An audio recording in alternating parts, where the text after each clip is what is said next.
I arrived at my lakeside cabin in northern Michigan on a Friday afternoon, expecting a quiet weekend alone.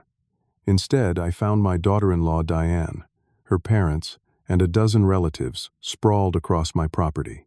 When I walked through the door carrying my overnight bag, Diane's face twisted like she'd bitten into something rotten. She screamed in front of everyone, calling me an old leech and demanding to know why I came when there was no room for me. Her parents snickered behind their wine glasses. I stayed calm, smiled politely, and told her it was perfectly fine. But I knew something they didn't. The living room fell silent after Diane's outburst. Her mother, a heavy woman wearing too much perfume, stopped mid-laugh. Her father, a balding man with a red nose, set down his drink. About 15 people occupied my cabin, their belongings scattered everywhere. Coolers lined the kitchen counters. Strange children ran through the hallways I'd built with my own hands 30 years ago. I set my bag down gently near the door. My knees ached from the 3-hour drive from Cedarville, but I kept my posture straight. "Diane," I said quietly, "I think there's been a misunderstanding." She crossed her arms, her face still flushed with anger. "There's no misunderstanding, Robert. Gregory told us we could use the cabin this weekend. You weren't supposed to be here." I reached into my jacket pocket and pulled out a folded document. The paper was old, yellowed at the edges, but the text remained perfectly legible. I unfolded it carefully on the coffee table, smoothing out the creases. "This is the deed to this property," I explained. "My late wife Margaret and I purchased this cabin in 1995. The deed is solely in my name. I never gave Gregory or you permission to use it this weekend." Diane's mother leaned forward, squinting at the document. Her expression shifted from smug to uncertain. "I'm asking politely," I continued, keeping my voice steady, "that you and your family pack up and leave by tomorrow morning." The room erupted. Diane's father stood up, his face turning even redder. "Now, you listen here," he began, but I raised my hand. "This is my property. I have every legal right to decide who stays here and who doesn't. I'm being generous by giving you until morning." Diane looked like she wanted to lunge at me. "You spiteful old man," Gregory told me. "We could use this place any time. You're just doing this to embarrass us in front of my family." "I'm doing this because you're trespassing," I said simply. Her parents defended her loudly, calling me unreasonable and cruel. Some of her relatives began whispering, clearly uncomfortable. A few started packing their things immediately, sensing the awkwardness. I retreated to the master bedroom, the only room with a lock, and settled in for the night. Through the door I heard angry voices, Diane's loudest among them. Around 10 o'clock that evening, I heard Diane on the phone. The walls in the cabin were thin. She was talking to my son Gregory, who was away on a business trip in Seattle. Her voice changed completely. Gone was the angry shrew from earlier. Now she sobbed dramatically, her words broken by gasps and hiccups. "Gregory, your father showed up drunk," she wailed. "He was verbally abusive to my entire family. He threatened my father, actually threatened him with violence. I'm frightened, honey. I don't feel safe here." My stomach dropped. I pressed my ear against the door. "He's acting crazy," she continued. "I think he might be having some kind of mental breakdown. My dad tried to calm him down, but he just got more aggressive. Please, you need to do something." 20 minutes later, my phone rang. Gregory's name appeared on the screen. "Dad, what the hell is going on?" His voice was tight with anger. "Gregory, listen to me." "No, you listen. Diane just called me in tears. She said you threatened her family. She said you were drunk and violent." "Son, that's not what happened at all. I came to my cabin and found them here without permission. I simply asked them to leave. She said you physically threatened her father." "That's a complete lie. I showed them the deed to the property and asked them to leave by morning. That's all." "Diane doesn't lie to me, Dad. She's never lied to me. Not once in 7 years of marriage." My heart hammered in my chest. "Gregory, I'm telling you the truth. She's making this up. You need to leave that cabin right now and apologize to Diane and her family. If you don't, I swear I will never speak to you again. This is my property, Gregory. I have every right to be here." "Then you're choosing that damn cabin over your son." His voice cracked. "You're choosing to be stubborn and proud instead of just admitting you were wrong. I can't apologize for something I didn't do. I won't lie. The line went quiet for a long moment. Then Gregory spoke, his voice cold. Then we're done. Don't call me. Don't come by the house. Stay away from my family. He hung up. I sat on the edge of the bed staring at the phone in my hand. In the span of a few hours, everything had changed. I'd come to my cabin expecting peace. Instead, I'd been insulted, lied about, and now cut off from my only son. Through the bedroom door, I heard Diane's voice again, victorious and smug, telling someone, "Gregory's on my side. His father is leaving tomorrow." But I wasn't leaving. This was my property, my refuge, my connection to Margaret's memory. I'd stood my ground before in life, and I'd stand it now. What I didn't realize was that standing my ground would cost me far more than I could imagine. The next morning, Diane's family packed their vehicles in cold silence. They gave me hateful looks as they carried coolers and suitcases past me. Diane's father muttered something about calling the police, but Diane stopped him with a hand on his arm. She had a different plan, I could tell by the calculating look in her eyes. Before they left, Diane approached me on the porch. She stood close enough that I could smell her coconut shampoo. "You'll regret this," she whispered. "Gregory will never forgive you. And you'll never see Emma again." Emma, my granddaughter, 8 years old with Margaret's blue eyes and her grandmother's laugh. The thought of losing her made my chest tighten. "This didn't have to happen," I said. "You could have simply apologized for using my cabin without permission." Diane smiled, a cold expression that didn't reach her eyes. "No, Robert. You could have simply let us enjoy our weekend. But you chose to be difficult." She walked away, climbed into Gregory's SUV, and drove off with her parents following behind. I spent the rest of the weekend at the cabin, but I couldn't relax. I kept replaying the confrontation in my mind, wondering if I'd handled it wrong. But no, I'd been perfectly reasonable. This was my property. I'd done nothing wrong. On Monday, I tried calling Gregory again. He didn't answer. I sent him text messages explaining the full truth, even took photos of the deed, and sent them to him. No response. Tuesday afternoon, I was working in my garage at home in Cedarville when a courier knocked on my door. He handed me a thick envelope and asked me to sign for it. Inside was a legal document with the header, "Petition for Order of Protection." My hands shook as I read it. Diane had filed for a restraining order against me. The petition claimed I had a pattern of threatening behavior, that I abused alcohol, and that my actions at the cabin had made her fear for her safety. It got worse. Attached were witness statements from Diane's parents and her sister, all backing up her claims. They described me as volatile, aggressive, and potentially dangerous. They said I'd grabbed Diane's father's arm during an argument. Complete fiction. The temporary restraining order was already in effect. I was legally required to stay at least 500 feet away from Diane at all times. I read further and discovered the real knife in my gut. Emma's birthday party was scheduled for this coming Saturday. It would be held at Gregory's house. Because of the restraining order, I couldn't attend. I'd never missed one of Emma's birthdays. Not a single one in 8 years. I sat down heavily on my couch, the papers scattered around me. This wasn't just about the cabin anymore. Diane was systematically cutting me out of my family's life. The next day, I drove to the office of Bill Patterson, a lawyer my friend from church had recommended.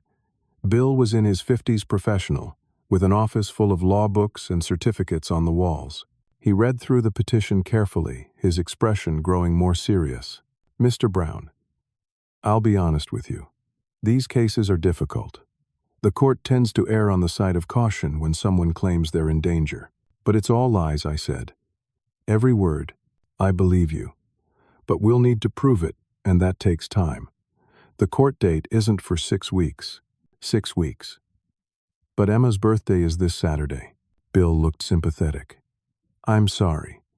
Until we can get before a judge and present your side, that temporary order stands." "How much will this cost?" "My retainer is $5,000. Depending on how complicated this gets, you're looking at anywhere from $10,000 to $20,000 total." I swallowed hard. I was retired, living on a fixed income and my savings. But I had no choice. I wrote the check. That evening, Gregory called. For a moment, hope surged through me. Maybe Bill could fix this quickly and I'd make it to the party after all. Dad, I just found out you hired a lawyer to harass Diane. My hope died. Gregory, she filed a false restraining order against me. I have to defend myself. The restraining order proves you're dangerous. Normal people don't get restraining orders filed against them. Normal people don't lie to the police and commit perjury either. But that's what your wife did. Stop it, Gregory shouted. Just stop. You can't admit you have a problem, so you're blaming everyone else. This is exactly what Diane warned me about. What did she warn you about? That you'd try to turn me against her. That you'd make up lies to split us apart because you never approved of our marriage. That's not true, Gregory. I welcomed Diane into our family. I've always been kind to her. Then why is there a restraining order? Why are her parents so frightened of you they can't sleep at night? I had no answer that he'd believe. We were speaking different languages.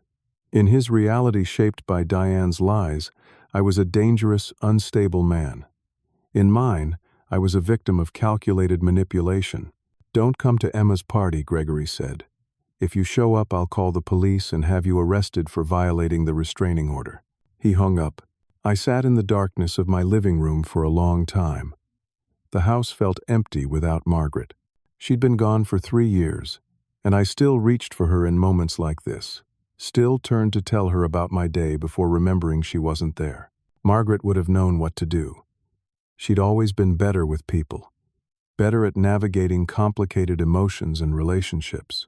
I was just an old civil engineer who believed in facts, logic, and doing the right thing. But facts didn't matter when people chose to believe lies. Saturday came. I stayed home while my granddaughter turned 8 years old without me. I imagined her asking where Grandpa was imagined, Gregory making excuses. Or maybe Diane had already poisoned Emma against me too, told her some story about why Grandpa couldn't come. The thought made me feel physically ill. By the time Monday arrived, I realized the cabin confrontation hadn't been the problem. Showing the deed hadn't solved anything. All it had done was escalate Diane's determination to destroy me. I'd gone from a simple property dispute to a legal battle, family estrangement, and a granddaughter I couldn't see. And somehow, I knew it was about to get worse. I tried to focus on building my defense with Bill Patterson. We gathered character references from my neighbors, people from my church, and colleagues I'd worked with during my 30-year career at the county engineering department. Everyone agreed I was steady, reliable, and non-threatening. Bill seemed confident. We'll present all this evidence at the hearing, he assured me. The judge will see that these accusations don't match your character. I felt better. Not good, but better. I had a plan, I had documentation, and I had faith that truth would prevail in an American courtroom. Then Diane began her social media campaign. It started subtly. She posted on Facebook about protecting yourself from toxic family members and setting boundaries with abusive relatives. She never mentioned my name, but she didn't need to. Everyone in Cedarville knew. Gregory's father knew about the cabin and could read between the lines. The posts got hundreds of sympathetic responses. Friends of Diane's, many of whom I'd never met, offered their support and shared similar stories. The algorithm pushed her posts to more people. Then the posts got more specific. When someone shows you who they really are, believe them, she wrote with a photo of Emma. I'll do whatever it takes to protect my daughter from harmful people, even if they're family. The comment section filled with outrage on her behalf. You're so brave, people wrote. Cut that toxicity out of your life. Your daughter deserves better. I started noticing changes around town. At the grocery store, people who'd known me for years suddenly avoided eye contact. The checkout clerk, a young woman named Amanda, who'd always been friendly, processed my items without her usual small talk. At the hardware store, the owner greeted me coldly when I needed screws for a home repair project. Most painful was my barber Tom, who'd cut my hair for 12 years. When I walked into his shop, he looked uncomfortable. Robert, I need to talk to you, he said, not moving toward his chair. Sure, Tom. What's up? Look, I don't know what's going on with you and your family, but some of my other clients have been saying things. They're uncomfortable. One lady said she won't come back if I keep serving you. My face burned. Tom, whatever you've heard, it's not true. I'm not saying it is or isn't. I'm just saying maybe you should find another barber for a while. Until things settle down. I left without arguing. What was the point? Sunday, I went to church.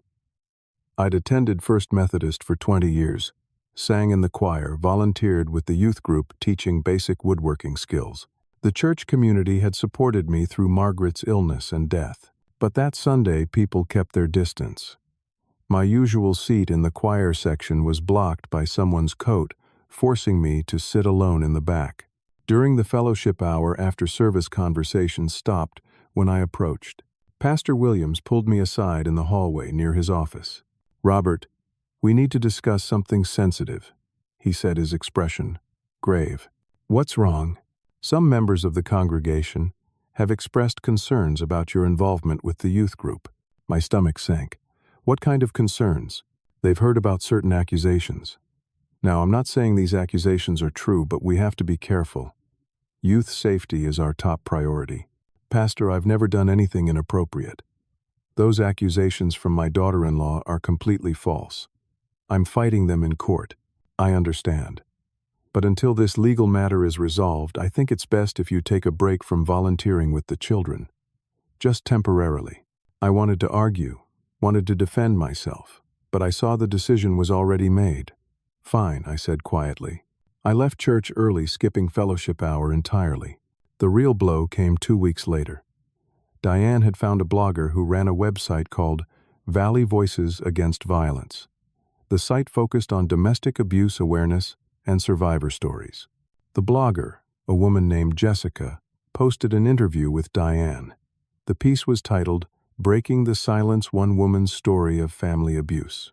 I only learned about it when my neighbor Judith, who I'd known for 15 years, stopped waving to me when I checked my mailbox. I found the article online that evening. Diane's face appeared in the accompanying photo, looking vulnerable and brave. The interview never mentioned my name directly, but it described my father-in-law in damning detail. She talked about years of subtle emotional abuse, controlling behavior, and manipulation. She described the cabin confrontation as a frightening escalation where I'd threatened violence. She claimed I'd been drinking heavily for years, and that the family had been covering up my problems to protect my reputation. "My husband is torn between loyalty to his father and protecting our daughter," Diane said in the interview. "It's heartbreaking. But I have to put my child first, even if it means tearing the family apart." The article went viral within the county. It was shared thousands of times. Local news outlets picked it up. A reporter from the Cedarville Gazette called me for comment. "No comment," I said and hung up. Bill Patterson advised me not to speak to the media. "Anything you say can be twisted," he warned. "We'll present our case in court, not in newspapers." But the damage was done. My phone rang constantly with unknown numbers, some from reporters, others from people calling to insult me. I stopped answering. Gregory called 3 days after the article was published. "You've embarrassed this family enough," he said, his voice shaking with anger. Or maybe tears, I couldn't tell. "Stop fighting this. Just admit what you did, and get counseling." "I won't confess to lies, Gregory."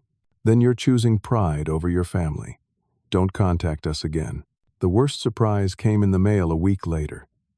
An official letter from my homeowners association. Several neighbors had filed complaints about my behavior and my presence in the neighborhood. There was concern about property values and community safety. The letter was vague about specific actions, but clear about the message: they wanted me gone. There was talk of forcing a sale to maintain neighborhood standards. I couldn't believe it. I'd lived in this house for 18 years. Margaret and I had raised Gregory here. We'd hosted neighborhood barbecues, helped organize block parties, shoveled elderly neighbors' driveways in winter. Now, I was a pariah in my own community. I sat at my kitchen table staring at the letter and realized Diane had been brilliant in her cruelty. She'd never committed libel because she'd never mentioned my name directly. She'd simply told her story and let people draw their own conclusions. She'd destroyed my reputation while staying legally protected. What had started as a simple property dispute at my cabin had metastasized into the destruction of my entire social existence. My standing in the community, my church family, my neighborhood. even my relationship with the local barber all gone. And she'd done it without ever lying in a way I could legally challenge. I'd thought showing the deed would solve the problem. Instead, every action I took to defend myself seemed to make things worse. The legal battle was supposed to clear my name, but it had only given Diane ammunition to paint me as obsessive and vindictive. I was trapped in quicksand. Every struggle pulled me deeper. I couldn't live in Cedarville anymore. That realization hit me hard one morning as I sat drinking coffee looking out at my backyard. Margaret's garden now overgrown. The swing set I'd built for Emma when she was 3 now, unused and rusty. I'd lost everything here. Maybe it was time to start fresh somewhere else. I called a real estate agent, Helen Burke, who'd sold several homes in my neighborhood. She came over that afternoon, walking through the rooms with a professional eye, taking notes. "It's a good house, Robert," she said. "Well maintained. The market is strong right now.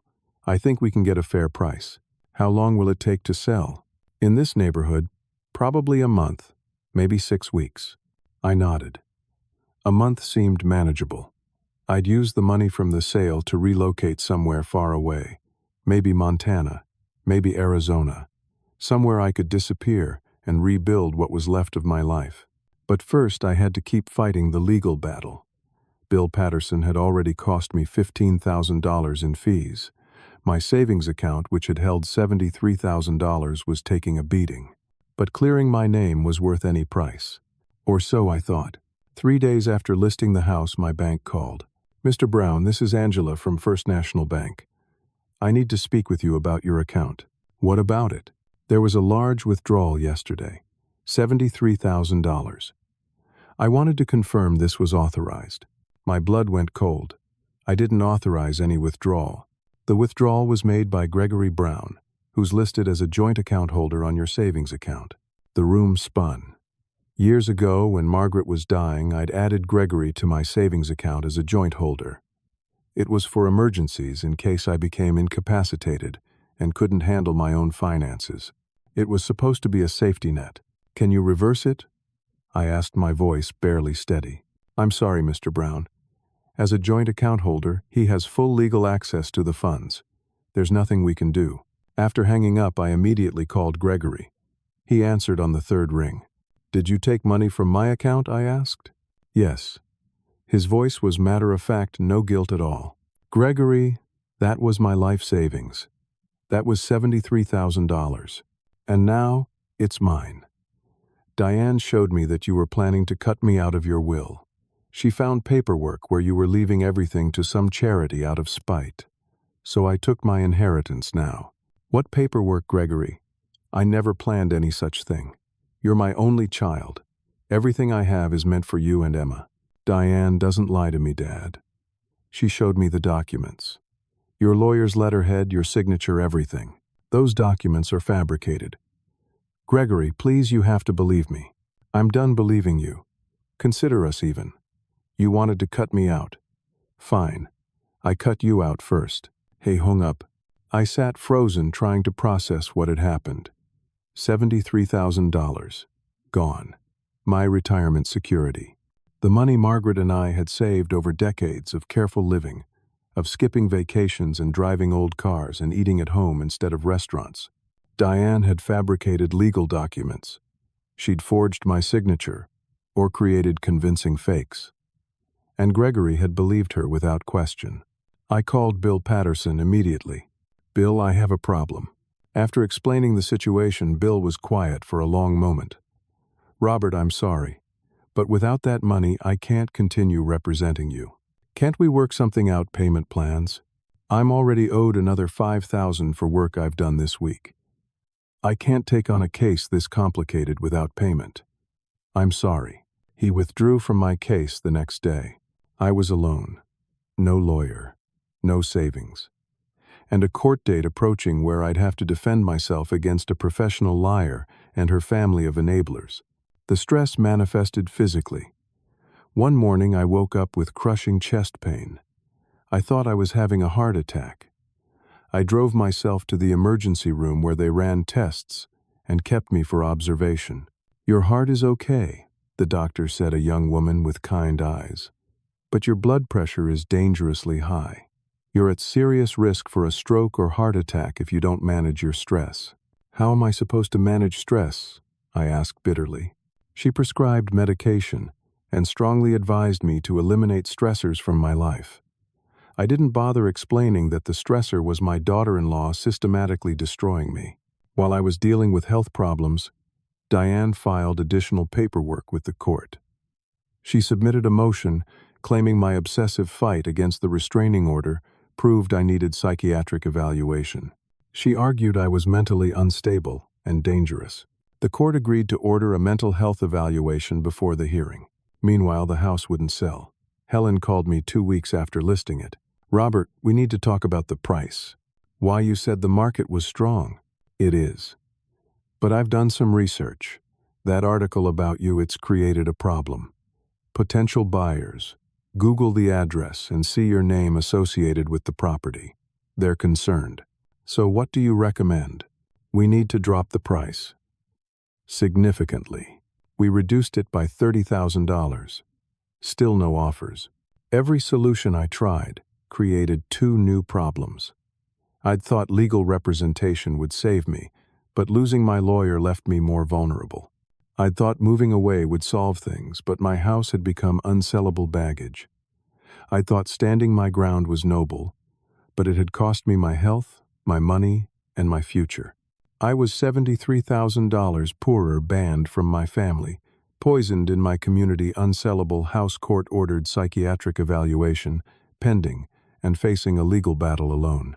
Diane had played chess while I'd been playing checkers. Every move I made, she'd anticipated and countered with something worse. I'd reached my breaking point. The preliminary hearing arrived on a cold morning in late October. I wore my best suit, though it hung looser than it had months ago. I'd lost weight from stress. I carried a folder with my evidence. The cabin deed character references a timeline of events I'd carefully documented. Diane arrived with her lawyer, a polished woman in her 40s, wearing an expensive suit. Diane looked perfect, professional, vulnerable. She dressed in muted colors, minimal makeup, projecting an image of someone barely holding herself together. Her parents sat in the gallery along with her sister and several friends. I sat alone. The judge, a stern woman in her 60s named Judge Carolyn Hughes, reviewed the case file before calling us forward. I tried to present my evidence. I explained about the cabin, showed the deed, tried to outline how Diane had lied, but Diane's lawyer was smooth and prepared. She objected repeatedly, arguing that my evidence was irrelevant to the question of whether Diane feared for her safety. "Your Honor," the lawyer said, "Mr. Brown's obsessive focus on this property deed actually demonstrates the concerning behavior my client has described. He's unable to see past his own perceived grievances, to recognize how his actions have frightened a young mother." Judge Hughes looked tired, like she'd heard variations of this story 1,000 times. Diane took the stand. Her testimony was masterful. She described years of subtle manipulation and control. She talked about the cabin confrontation with tears in her eyes, claiming I'd backed her father against a wall and screamed in his face. She said my drinking had gotten worse since Margaret died, that the family had been worried about me for years. Her parents testified next, backing up every word. They were convincing these professional liars. They'd done this before with Patrick Donnelly in Ohio, but I didn't know that yet. All I knew was that I was watching my character destroyed under oath. When it was my turn to cross-examine, I had no lawyer to help me. I tried asking questions, but I wasn't trained for this. Diane answered calmly, making me look aggressive and confused. Judge Hughes called a recess. When we returned, she delivered her ruling. "I'm extending the restraining order for an additional 6 months. Mr. Brown, you're ordered to undergo a psychiatric evaluation with a court-approved therapist. You're also required to attend anger management classes 1 session per week for 12 weeks. Your Honor," I said, standing, "I haven't done anything wrong." "Mr. Brown, your obsessive focus on being right, your inability to accept responsibility, and your decision to represent yourself in this matter, while clearly overwhelmed, all suggest deeper issues.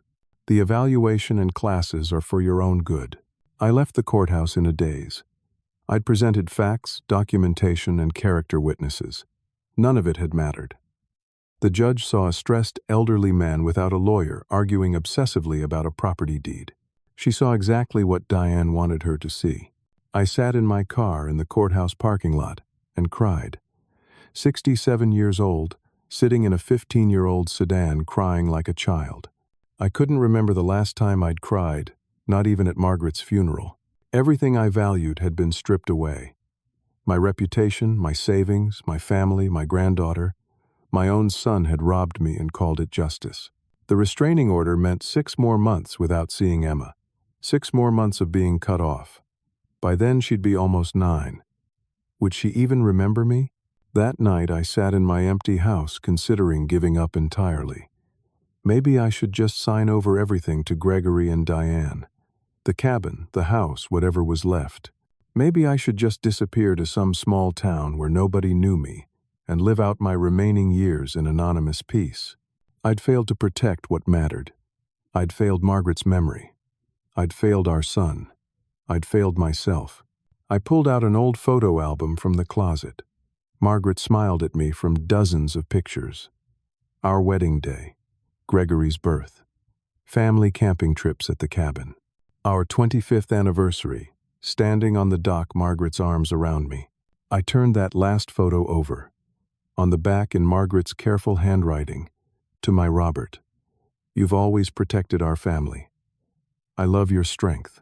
I stared at those words for a long time. Margaret believed in me.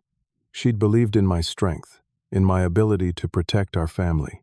I'd been fighting this battle defensively, reacting to Diane's moves, trying to prove I wasn't what she claimed. I'd been playing her game by her rules. Maybe it was time to change the game. I was 67 years old. I'd survived a difficult childhood, put myself through college, built a career, raised a son, cared for my dying wife. I'd overcome harder things than a manipulative daughter-in-law. The anger that had been building for months crystallized into cold determination. I wouldn't give up. I wouldn't disappear. I would find a way to expose Diane for what she was. But I needed to be smarter. I needed to investigate. I needed to find leverage. I'd spent months defending myself. Now it was time to go on offense. The next morning, I started researching Diane's past. I knew almost nothing about her life before she met Gregory. She'd always been vague about her family, her previous relationships, her history. I started with basic internet searches. Diane Schultz had been her maiden name. I found her old Facebook account under that name, mostly private, but with some public photos from 8 to 10 years ago. In one photo, she wore a wedding dress. The caption read, "Best day of my life." The date was 9 years ago. Gregory and Diane had been married for 7 years. This wedding predated their relationship by 2 years. Diane had been married before, and she'd never mentioned it. I dug deeper. Marriage records were public. I searched Ohio, where Diane had lived before meeting Gregory.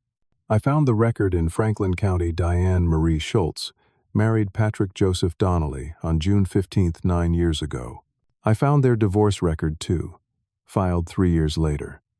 The divorce petition included a restraining order. Patrick Donnelly had been the respondent. My hands shook as I read the details. The restraining order petition claimed Patrick had been emotionally and physically abusive, that he'd threatened Diane, that she feared for her safety. The exact same story she was telling about me. I needed to talk to Patrick Donnelly. I found him on LinkedIn, still living in Columbus, Ohio. He worked as an accountant. I sent him a message explaining who I was and asking if we could talk. He responded within 2 hours. "Call me." We spoke that evening.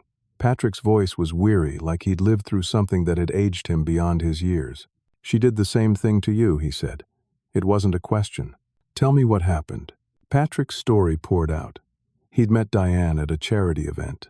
She'd been charming, fun, beautiful. They dated for a year, got married, everything seemed perfect. Then little things started happening, Patrick said. She'd lie about small stuff, where she'd been, who she'd talked to. I'd catch her, and she'd have elaborate explanations. I started noticing her family was always involved.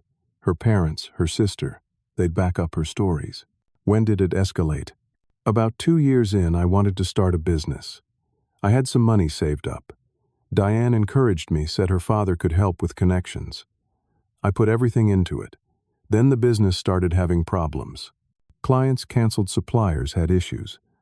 I found out later Diane's father had been sabotaging it behind the scenes. Why? Because when the business failed, I was vulnerable. That's when Diane claimed I'd become abusive. She said the stress had changed me, made me violent. She filed for a restraining order. Let me guess, I said. Her parents and sister testified against you. Exactly. They had this whole narrative prepared. The judge believed them. I lost everything fighting it. My reputation, my savings, my career. I spent over $100,000 on lawyers.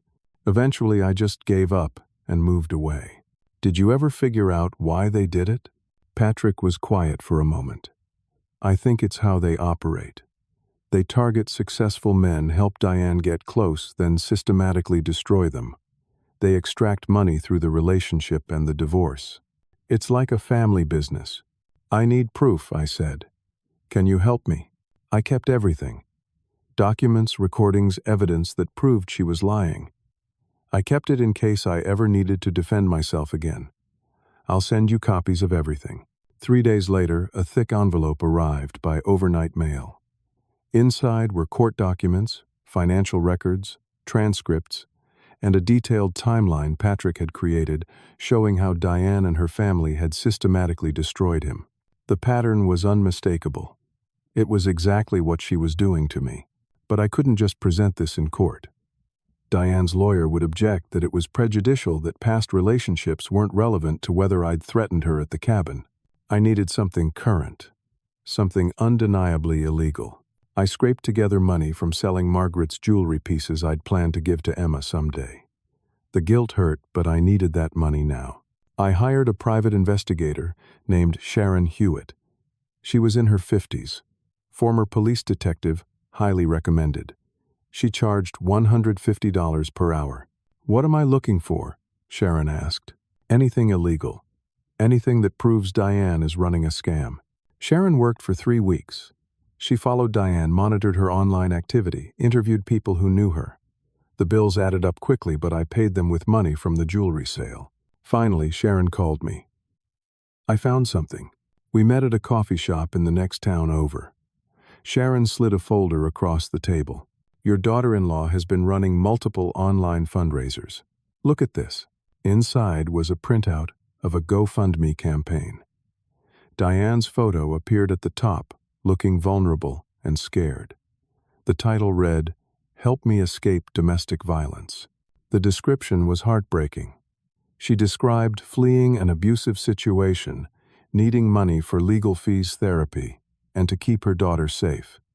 She claimed to be living in temporary housing, frightened and struggling. The campaign had raised $37,000. But she's not in danger, I said. She's living comfortably in Gregory's house. She's not fleeing anything. Exactly, Sharon said. This is wire fraud. She's soliciting money under false pretenses. I've documented that she's not in the situation she claims. I've got photos of her shopping at expensive stores, eating at nice restaurants, living in a $500,000 home. Will this be enough? It should be. Fraud is fraud. The police can investigate this. For the first time in months, I felt hope. Real, genuine hope, Sharon continued. I also found 2 other women who had relationships with men in Diane's orbit before. Both cases followed similar patterns. False accusations, restraining orders, financial devastation. I couldn't prove Diane was directly involved in those cases, but the pattern is there. I now had ammunition. Real evidence of current criminal activity. Evidence that couldn't be dismissed as a bitter ex-husband's grudge. The question was, how to use it without destroying Gregory in the process. Because exposing Diane meant exposing the woman my son loved, the mother of my granddaughter. It meant proving that Gregory had been manipulated and fooled. It meant humiliating him, but it also meant saving him from a woman who would eventually destroy him too. I thought about Margaret's words on the back of that photo. You've always protected our family. This was how I'd protect them now. by exposing the truth no matter how painful. I gathered everything: Patrick's documents, Sharon's investigation, the GoFundMe evidence.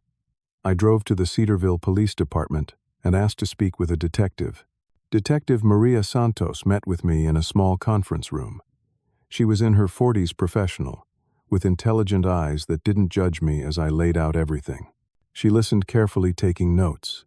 She reviewed the documents. She looked at the GoFundMe campaign on her computer. "Mr. Brown, this is serious. If what you're saying is true, Mrs. Brown has committed fraud. But I need to investigate thoroughly before taking action." "How long will that take?" "A few weeks, maybe a month. I'll need to verify everything, interview people, build a solid case. I don't have a month. The restraining order hearing is in 3 weeks. I'll do my best." Detective Santos was true to her word. She worked quickly. 2 weeks later, she called me. "Mr. Brown, we're opening a formal investigation into Diane Brown. The fraud case is solid. But I need you to do something for me. Anything. I need you to set up a meeting with your son, you, him, and Diane, in a neutral location with a mediator present. Can you do that?" "Why?" "Because I want to give her a chance to come clean before we arrest her. And I want your son to hear the truth directly from me, not from gossip or news reports." It was risky. Gregory might refuse to meet. But Detective Santos was right. Gregory deserved to hear this directly. I arranged the meeting through a professional mediator, a therapist named Dr. Ellen Chang, who specialized in family conflicts. Gregory agreed reluctantly, probably only because he assumed it was his last chance to convince me to drop the restraining order fight. The meeting was scheduled for the following Tuesday, 4 days away. 4 days, until everything would finally come to light. The meeting took place in Dr. Chang's office, a comfortable room with soft lighting and neutral colors. Gregory arrived with Diane. They sat on one side of a small conference table. I sat on the other. Dr. Chang sat at the head, and Detective Santos stood near the door. Gregory looked awful. He'd lost weight. Dark circles shadowed his eyes.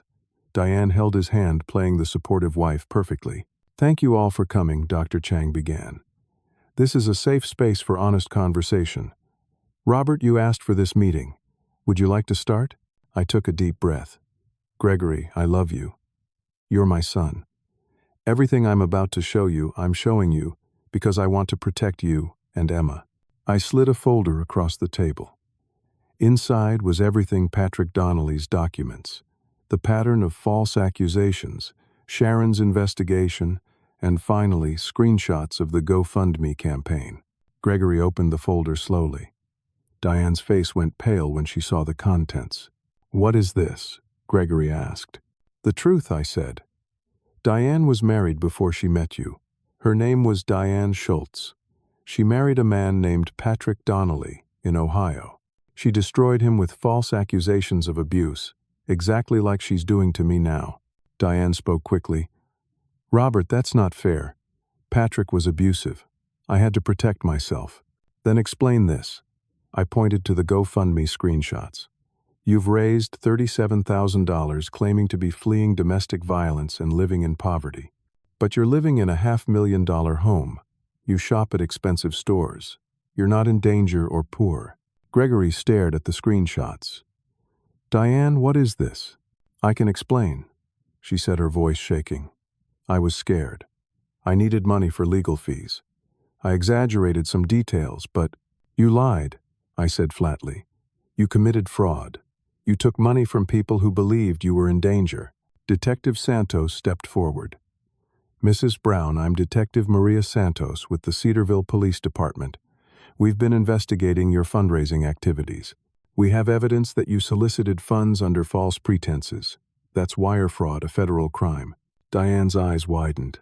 "No, I didn't mean to." "We also have statements from Patrick Donnelly," Detective Santos continued. "We've found patterns in your behavior that suggest this isn't the first time you've made false accusations to gain sympathy and financial advantage." Gregory turned to Diane. "Tell me the truth, right now. Did you lie about my father?"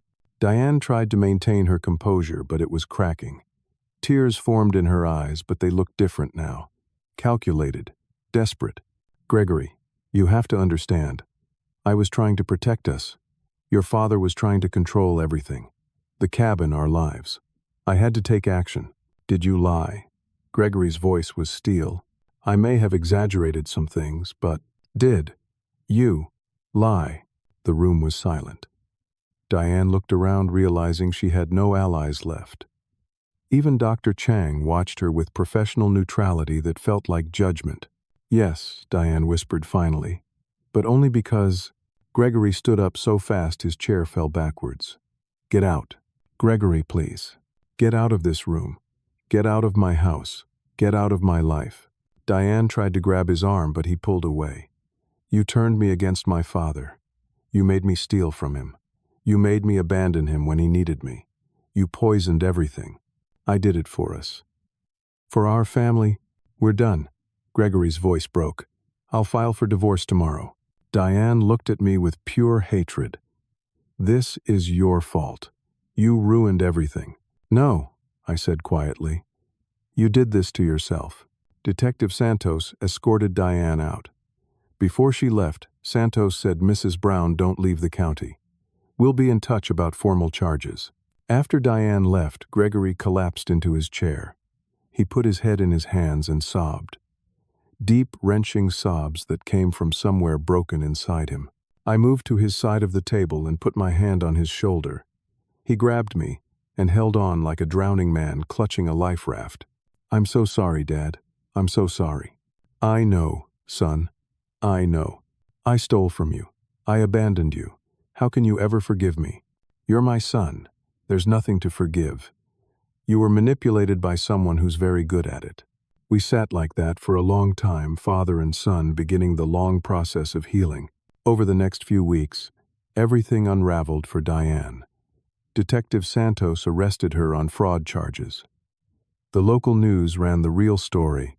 Local woman, arrested for fraud, falsely accused father-in-law. My reputation was restored overnight. People who'd shunned me now apologized awkwardly. Tom the barber called embarrassed, asking me to come back. The church welcomed me back. The homeowners association sent a formal apology letter. Gregory returned every penny he'd taken from my savings account, plus interest he calculated himself. He paid all my legal fees, including Sharon Hewitt's investigation costs. He insisted on it, said it was the least he could do. The restraining order was dismissed once I presented the fraud evidence and Patrick's testimony to the court. Judge Hughes looked uncomfortable when she realized she'd been fooled. She apologized formally, which was unusual but appreciated. Diane's parents and sister were investigated for conspiracy to commit fraud. They'd helped her run similar scams before. The investigation was ongoing, but it looked like they'd face charges too. Gregory filed for divorce. The proceedings were bitter. Diane tried to get custody of Emma, but the fraud charges and evidence of her pattern of manipulation worked against her. Gregory got primary custody. Diane got supervised visitation every other weekend. Gregory and Emma moved in with me temporarily while he processed everything. It was hard for him coming to terms with how thoroughly he'd been deceived.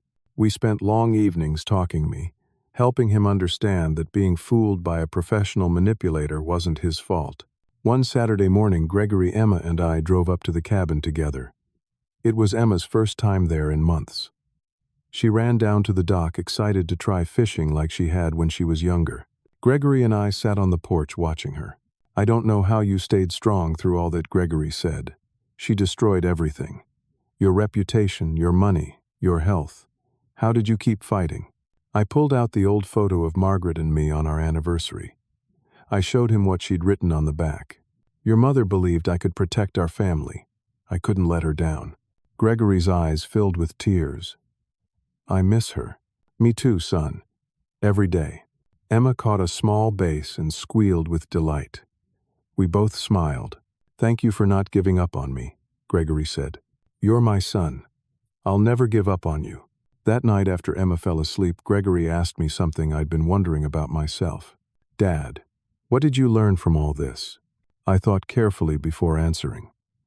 I learned that sometimes the people who seem weakest and most victimized are actually the most dangerous.